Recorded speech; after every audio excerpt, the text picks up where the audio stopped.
The era of Leave It to Beaver, I Love Lucy, and Father Knows Best is in the rear-view mirror. The city-suburb landscape of the 1950s looks and feels almost nothing like today's urban, suburban, ex-urban metro areas. America has become a metropolitan nation. Today, more than 4 out of every 5 Americans live in metropolitan areas, and more than 85% of America's jobs are there. From major metro areas like New York, Chicago, and Los Angeles, to smaller places like Memphis and Charleston, these places drive the American economy. This is Metropolitan America. This is Metropolitan America. This is Metropolitan America. This is Metropolitan America. This is Metropolitan America.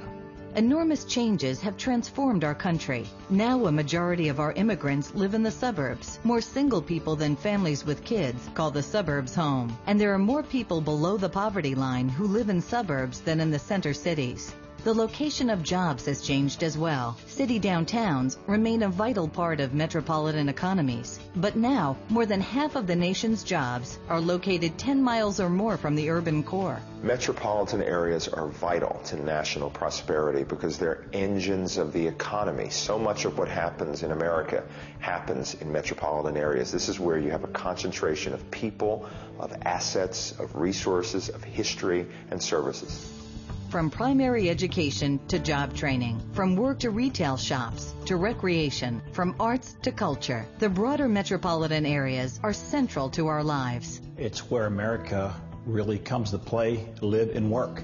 Firms and workers look for key assets when they decide whether to stay or relocate. Volkswagen just moved their U.S. headquarters to Herndon, Virginia, in the Washington, D.C. metro area. High-quality schools, a skilled workforce, and connectedness to the global marketplace were deciding factors in the move.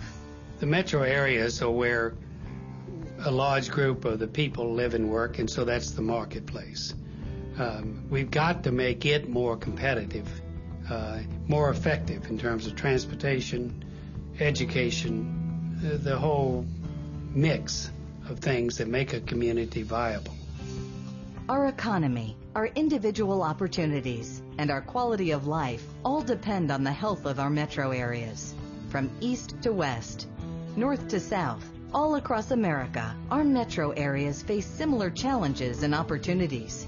Managing rapid growth, improving infrastructure and mass transit. Excellent schools so our kids can compete. Preserving our environment and quality of life. Replacing lost manufacturing jobs with a knowledge-based economy that fosters innovation. Leaders in metro areas strive to serve people of all incomes, providing them opportunities no matter where they live. I'm president of a center for low-income working families with children. We just opened a new center in an outlying suburb so we can continue to provide services for working families and even immigrants. This is the 4th time in 68 years we've moved further and further out into the suburbs so we can continue to provide services to families in the neighborhoods where they live. Innovative leaders also work together to meet the challenges that enable their residents to prosper. I may be the mayor of Denver, but I realize how vitally important our whole metro area is to our future. And whether you're talking about transportation or housing or economic development, we can always accomplish so much more by working together than we ever can separately. This community came together, 8 counties, 36 jurisdictions, all supported our massive initiative to create an integrated transit system, the most ambitious in the history of the country, and every single municipality supported it. By working together, we're going to create something that we could have never done if it was just Denver by itself. Many of the counties within the Chicago metro area were once almost entirely rural. Now those counties are struggling to accommodate new homes, new schools, new jobs, new infrastructure, all while preserving quality of life. Together with state and federal leaders and neighboring jurisdictions, we can meet our common challenges. You're going to have competition coming from China, from India. You're going to have to deal with the inefficiencies of a number of our systems in the United States. Healthcare, as for instance, infrastructure, where bridges are crashing. There's so much to be done. We've got the resources to do it. The areas that do that well are going to be the attractive magnets that invites direct investment, whether U.S. investment or foreign investment. In the 21st century, the economies are going to be focused in the metropolitan areas of America. The 2008 election is a chance for us to have a conversation as a nation about what drives that economy and how the United States is going to be successful competitively in a global economy. We are a different nation. Nearly all states have become majority metropolitan over the last 50 years. Even in Iowa, 55% of people live in a city or suburb. The larger states are even more solidly metropolitan. Florida's population is nearly 94% metro. Ohio is 81%. I live. I live. I live. I work. I go to school. I go to the game. I am metropolitan. I am metropolitan. I am metropolitan. I am metropolitan. I am metropolitan. I am metropolitan. We are a metropolitan nation, and that's why we at the Brookings Institution are so excited about our new blueprint for American prosperity.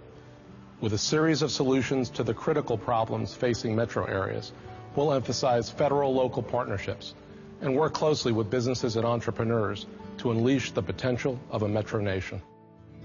Every metro area in the country, no matter how big or small, has an opportunity to thrive. And they must, because America's future depends on it. This should not be us versus them, cities versus suburbs, urban versus rural, divided by politics or by ideology. America does best when we come together to seize the opportunities and to solve problems. We are convinced that working together, we will thrive as a metropolitan nation.